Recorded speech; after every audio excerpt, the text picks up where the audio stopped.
Ahmadiyah bukan Islam. Ahmadiyah bukan Islam.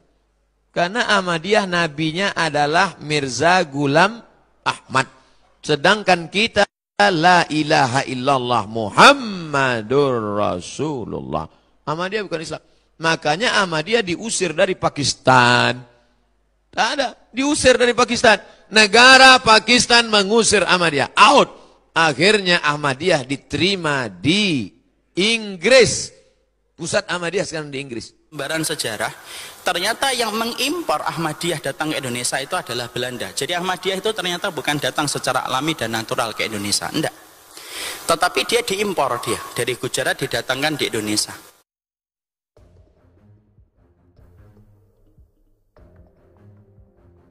Menteri Agama Yakut C. Kaumas mengatakan pemerintah akan mengonfirmasi hak beragama warga Syiah dan Ahmadiyah di Indonesia. Yakut tidak mau ada kelompok beragama minoritas yang terusir dari kampung halaman mereka karena perbedaan keyakinan. Mereka warga negara yang harus dilindungi, kata Yakut saat dikonfirmasi antara di Jakarta, Kamis. Gus Yakut, sapaan Yakut C. Kaumas, juga menyatakan bahwa Kementerian Agama akan memfasilitasi dialog lebih intensif untuk menjembatani perbedaan yang ada. Perlu dialog lebih intensif untuk menjembatani perbedaan. Kementerian Agama akan memfasilitasi, katanya. Pernyataan itu merespon permintaan Guru Besar Universitas Islam Negeri Syarif Hidayatullah Jakarta, Aziumardi Azra, agar pemerintah mengafirmasi urusan minoritas. Terutama bagi mereka yang memang sudah tersisih dan kemudian terjadi persekusi. Itu perlu afirmasi, kata Aziumardi. Menurut Aziumardi, afirmasi itu kurang tampak diberikan pemerintah kepada kelompok minoritas. Misalnya, saat pemeluk agama minoritas ingin mendirikan tempat ibadah. Aziumardi mengatakan bahwa para pengungsi Syiah di Sidoarjo dan kelompok Ahmadiyah di Mataram harus mengalami persekusi oleh kelompok Islam berjubah. Namun, persoalan intoleran itu, menurut Aziumardi, bukan muncul di kalangan umat Islam saja, melainkan juga dialami oleh pemeluk agama lain di Indonesia. Di wilayah yang mayoritas Kristen, itu Katolik susah bikin gereja. Yang mayoritas Katolik, orang Kristen juga susah membangun, kata Aziumardi. Ia berpendapat bahwa akan sulit bagi kelompok yang memiliki relasi kekuatan, atau power relation, minim di suatu lokasi bisa mendapat restu mendirikan tempat ibadah dari kelompok yang memiliki relasi kekuatan yang lebih kuat. Ini masalah power relation. Sebetulnya, siapa yang merasa dia mayoritas? Jadi, yang begini-begini, power relation yang harus diatur begitu. Ya, oleh pemerintah, bagaimana supaya adil, katanya.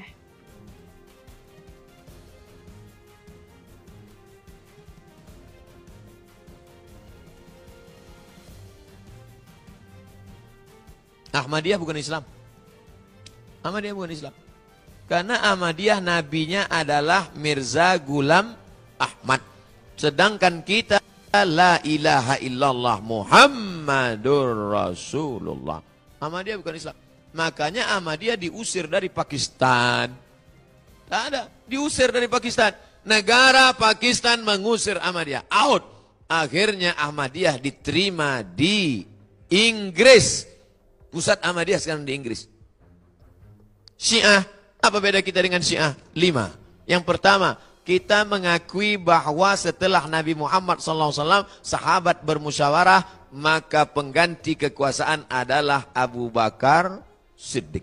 Sedangkan mereka mengatakan setelah Nabi Muhammad SAW meninggal, mesti Sayyidina Ali. Habis Sayyidina Ali turun ke anaknya Sayyidina Al-Hasan. Habis Sayyidina Al-Hasan turun ke adiknya Sayyidina Al-Husain. Habis Sayyidina Al-Husain turun ke anaknya Sayyidina Zainal Abidin. Habis Zainal Abidin turun kepada anaknya Muhammad Al-Baqir. Habis Muhammad Al-Baqir turun kepada anaknya Ja'far Shadiq. Sampai imam yang ke-12. Siapa yang tak percaya kepada imam 12, kafir, halal darahnya.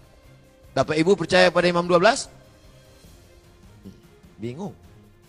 Serba salah, mau dijawab percaya, berarti Syiah, tak percaya, halal darah. 2, kita mengatakan Abu Bakar Siddiq radhiyallahu an, Umar radhiyallahu an, Utsman radhiyallahu an, Syiah mengatakan Abu Bakar laknatullah alaih, Umar laknatullah alaih. Mereka mengatakan Abu Bakar Allah melaknatnya, Umar Allah melaknatnya, karena menurut mereka Abu Bakar dan Umar merampas kekuasaan. Padahal makam Umar dan makam Abu Bakar di samping makam Nabi Muhammad sallallahu alaihi wasallam. Makanya mereka bingung kalau ziarah ke makam Rasulullah. Assalamualaikum ya Rasulullah. Abu Bakar dan Umar tak ikut. 3. Kita meyakini Quran yang ada di tangan kita sekarang adalah Quran yang diturunkan kepada Nabi Muhammad SAW. Inna nahnu nazzalna dzikra wa inna lahu lahafizun. Tapi mereka menuduh mengatakan Quran yang ada sekarang adalah revisi yang dibuat oleh Sayyidina Utsman. Maka disebut dengan Mushaf Utsmani. Yang sebetulnya ada Quran yang 3 kali lipat daripada itu. Yang disebut dengan Mushaf Fatimah. Begitu disebutkan dalam kitab Al-Kulaini berjudul Al-Kafi. Yang keempat, kita meyakini bahwa nikah kontrak itu haram. Sedangkan mereka al-mut'atu dinuna, nikah mut'ah, nikah kontrak adalah bagian dari ajaran agama. Siapa yang tak mau nikah kontrak, maka laisa minna, bukan golongan Syiah. Mereka nikah mut'ah. Nikah mut'ah itu nikah temporer. Aku nikahi engkau dengan mahar 50.000 sampai jam 5 sore nanti tunai. Dalam Islam tak bisa.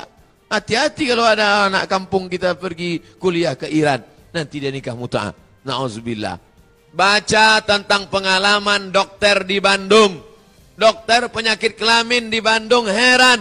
Menengok perempuan pakai cadar tapi penyakit kelamin. Kenapa? Gonta-ganti flash disk kena virus.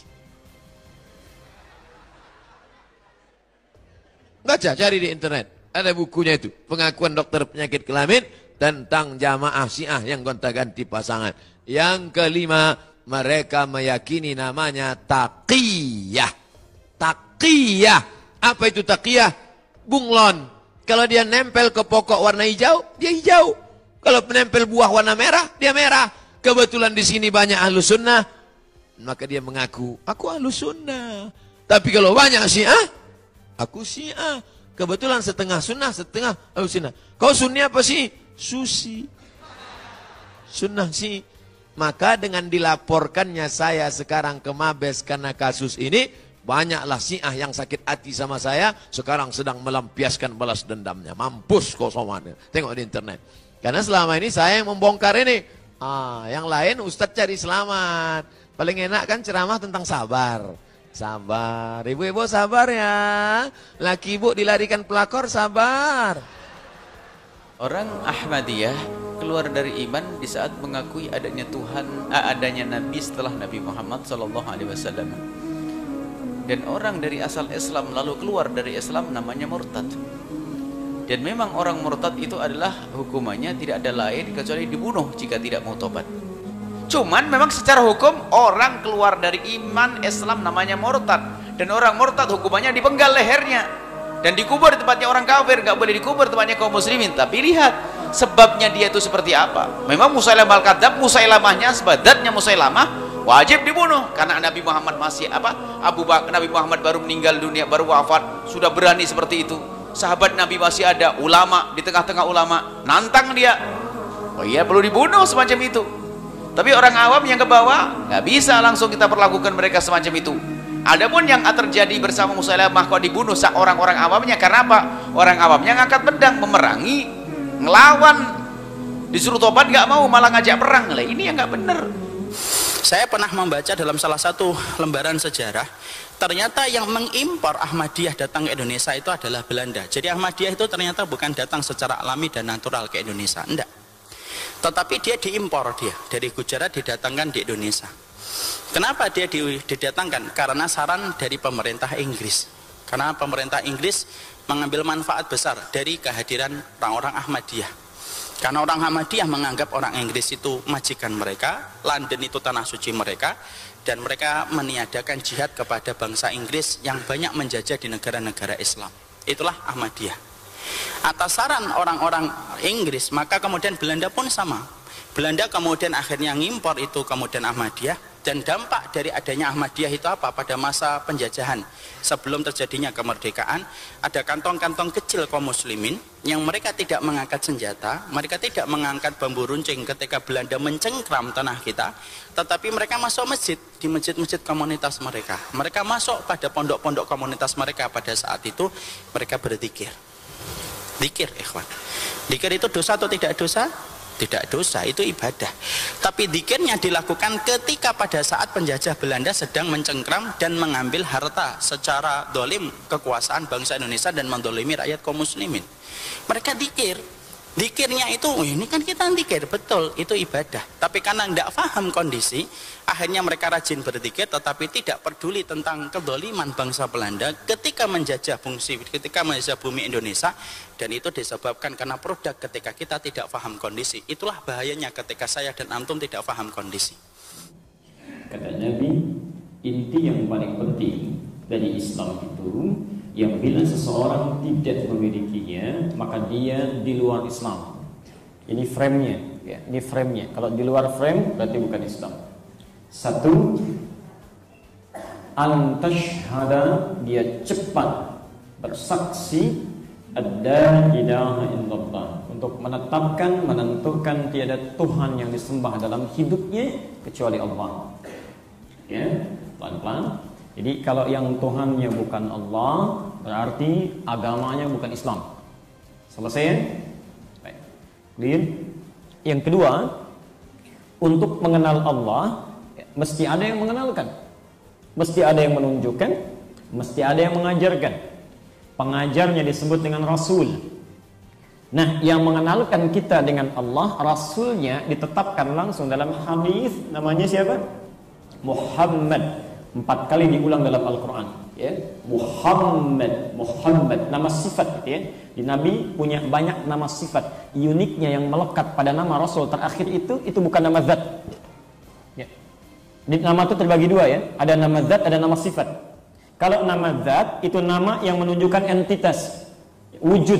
Ini saya, itu yang lain, membedakan sosok satu dengan yang lainnya. Kalau Anda panggil Pak Ivan, yang melirik beliau, ya. Kalau Anda panggil Pak Adi, yang melirik saya, gak ada misalnya Pak Adi yang melirik beliau, gak mungkin itu.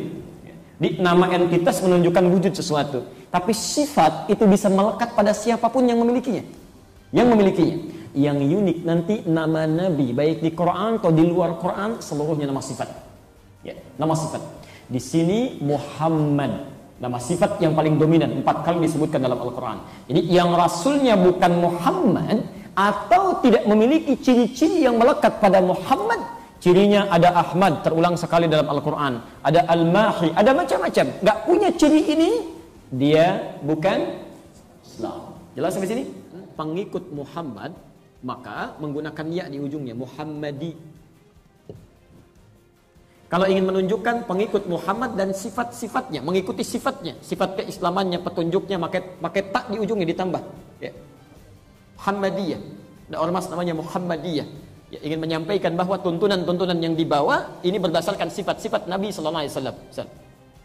Tapi kalau misalnya beda yang lain, Ahmad misalnya, Ahmad, nama Rasul saya Tuhannya sama Allah, cuma Rasul saya yang penutup bukan Muhammad, namanya Ahmad. Maka kalau ingin ada pengikutnya disebut apa? Ahmadi. Nah, kalau ingin mengikuti sesuai dengan sifat-sifatnya, maka tambah tak di ujungnya. Apa namanya? Jadi kalau bukan yang ini tapi yang ini, itu bukan Islam. Selesai. Jelas? Apalagi tambah yang lain. Oh, Ahmad bisa pakai apa lagi? Ahmad Ghazali, Ahmad Musaddiq, Ahmad Ali dan sebagainya, pasti salah itu. Pasti salah. Apapun nama alirannya, apapun nama kelompoknya, ya. Mau Gafatar, mau Tagafar, mau Gafatar, mau macam-macam pokoknya, bukan. Selesai. Islam. Jadi kalau ada pernyataan dari yang mengaku muslim, terlepas siapapun gelarnya, mau profesor, mau doktor, mau siapapun, dia mengatakan semua agama sama, Tuhannya sama, cuma caranya beda, hati-hati, itu kalimat yang halus yang mengeluarkan Anda dari keislaman. Saya tegas menyampaikan, tidak boleh di sini banyak kalimat bersayap, tegas. Itu yang sangat berbahaya mengeluarkan Anda dari keislaman.